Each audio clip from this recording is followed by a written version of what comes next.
Welcome back to the Frail Pagans channel, and I'm your host, the Pagan Therapist. And we're returning back with another Understanding the Aesir's in-depth dive of Understanding the Gods. Before we start, I'd like to encourage you to like, subscribe, and follow the YouTube channel as we continue to do these deep dives. Pay attention to the YouTube channel as well as our other social media platforms, i.e. Facebook, Instagram, and TikTok. I will be posting shorts and various content associated with the gods and understanding the Aesir, as well as introductions to some of the other things we are doing on the channel. I hope you guys stay tuned as we dive into understanding the Allmother, aka Frigg. Now, in the last episode, we did a deep dive into Odin and the Allfather, so it's kind of fitting that we're jumping into the Allmother. And as usual, there's a link in the bio for getting the book that all this information is coming from. And I'll tell you now that there are references and resources in this book that I wrote. Now, the Queen of Asgard herself, the Allmother Frigg. Frigg is the foremost among the goddess. She has a dwelling called Fensalir and is very splendid. Now this is out of the Prose Edda, and again we quote several references and resources related to the Prose Edda and the Poetic Edda, and I broke down the difference in the last episode, so I'm not going to do that this time. However, the easiest way to say it, she owns the Marsh Halls. That's her realm, that's where she resides, and it's kind of like a place of mist and memory, and it's not as violent or destructive as, like, say, Valhalla. There's a lot of, it's kind of like got this quiet serenity sort of piece to it when you look at the research and you look at the background of how Frigg's hall is described. Now, her domains, when you're talking about her, she is a seeress, and her domains, however, include childbirth, motherhood, family bonds, and in the ancient world, so we're talking back then, these were things that weren't taken lightly. Her most defining trait, to kind of represent that, so to speak, is that there is this tragic tale that's associated with her, and it's the death of her son. And while she foresaw that, her son Baldur dies. And there's essentially nothing she can do about it. She tries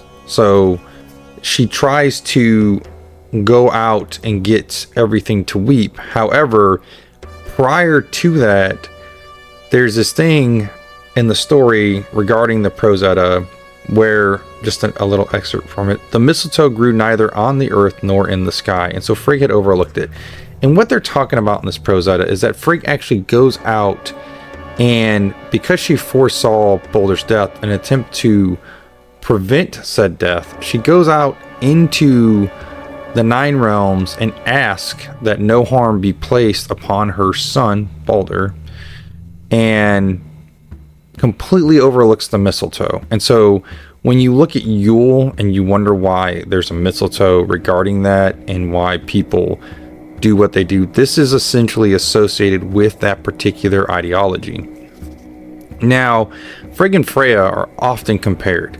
There is overlaps, and so when you look at the Aesir, the Vanir, and the Jotun, and the various gods and goddesses throughout Norse mythology and Norse paganism, and I use the word interchangeably regarding mythology and paganism, I'm talking about the overlap as in different gods and goddesses are associated with a lot of the same thing. And so Freyja is often associated with sexuality and feminism, but she's associated with other things too. And while I'm not going to do a deep dive on Freyja, I point this out because Frigg is associated with feminine things. She's associated with childbirth. She's associated with these things. And with childbirth, obviously there's some form of fertility when you're looking at mankind. Now, she's an Aesir and a queen. Freyja is not an Aesir, she's a Vanir, and so she's in a whole different tribe, completely separate from the Aesir, which is why I said I'll dive into her later. Frigg's power lies in her stability, sovereignty, and insight, and so she's not like a war style goddess or anything, versus Freyja, who is war style. She has been known to go into battle. Freyja and the Valkyrie are something totally separate. And the reason why I compare these two is because very often they're used interchangeably, and because of renditions like Marvel's Avengers and stuff like that, they have often compared Odin being married to Freyja, which is not true at all when you look at Norse paganism. It's not remotely true. They're not the same goddess, and there's several resources that showcase that they're very, very different. They have their own identities, they have different parents, and so it's very common for a new practitioner to get them confused. And that's okay. Like, it's okay. That's the point of this channel, to help you separate and understand fact from fiction. Her restraint and her mourning regarding the loss of her son showcase something that is needed but often overlooked, which is reminded that, like, silence is power. So when her son dies, Baldur dies, she doesn't immediately jump out and run out for vengeance and seek vengeance. As a matter of fact, Odin does that. Frigg does not. She stays back and she continues to protect, she continues to nurture, and she continues to lead without the use of a title, without the use of being like all in your face, so to speak, versus some of the other gods and goddesses that are very much in your face. And that's okay. Like, that's what they do. Now, what does that mean in modern era? You know, so some of the questions I posed in this book for people that are modern practitioners, such as myself, is, you know, when working with Frigg, what is it that you know but choose not to say? You know, and this is kind of a big deal. What truths are you meant to carry but not share? And I know that many out there typically are told things in confidence and hold those things until the end of time. And what would it mean to protect something or someone without being able to control the outcome? And Frigg is a very good example of not having control of a situation, particularly the story with Baldur, not having any power to stop what the fates have essentially set forth.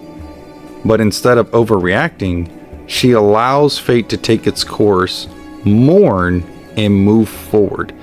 And the fact that she lost a child, which is something that just can't be put into words, she still moves forward and she still continues to bless us with her blessings within her realm. Hopefully this creates a little better understanding of Frigg, the Allmother. Hopefully it helps shed some light and separate the two between Freyja and Frigg, and gives you some guidance for modern practitioners on just her realm and what it is to work with her. As always, please leave comments down below. I appreciate the comments. I appreciate the responses. I appreciate engaging in dialogue. We do go live on our TikTok. I have over here the various channels. We typically go live on TikTok versus the other two.